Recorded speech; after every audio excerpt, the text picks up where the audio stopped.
$600 million for Maryland while keeping your taxes in check might sound like a pretty good idea. That's the argument behind it. That's how much a report says that putting slot machines at racetracks across the state would raise. But some think that estimate is way overblown and say that slots could end up costing you. One of them is Comptroller Peter Franchot, and he joined us here this morning. Good morning. Thank you, Bob. Nice to be here with you. Why do you oppose slots?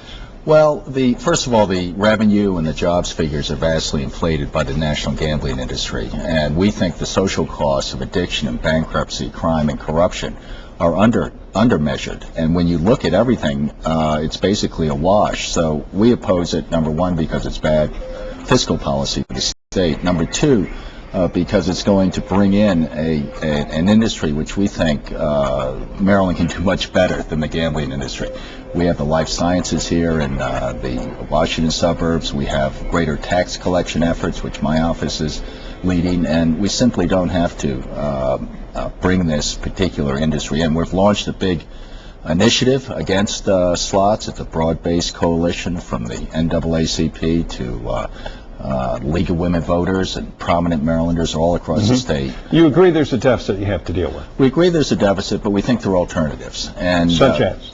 Well, such as increased tax compliance. Yes, last week my office announced a $1 million settlement against Talbot's to bring in tax dollars. That's $1 million, and that's great, but we're talking about $700 million.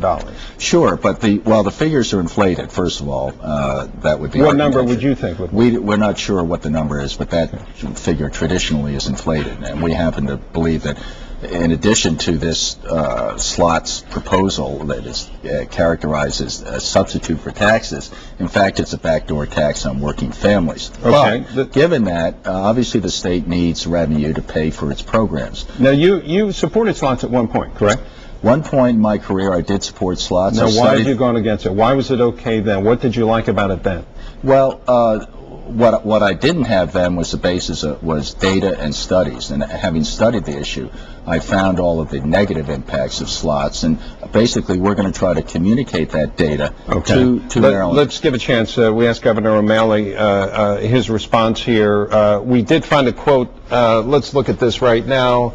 This is a quote about you, sir. He's not at all ever troubled by his inherent contradictions, and he never saw two sides of an issue that he couldn't be simultaneously in favor of. That's from the governor. Well, that's unfortunate. I mean, it's regrettable the governor gets into these campaign-type personal attacks. That's a needless talk.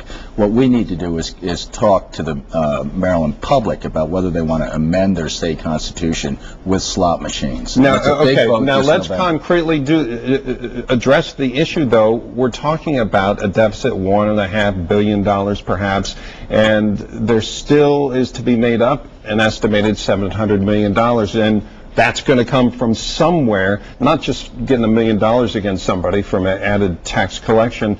Where does that come from? Can you give me one place that it would come from? Sure. We have all sorts of alternatives. Number one, give me one. Well, in this year's budget, we have a $200 million tax compliance initiative that my office has spearheaded, that the governor and the legislature adopted.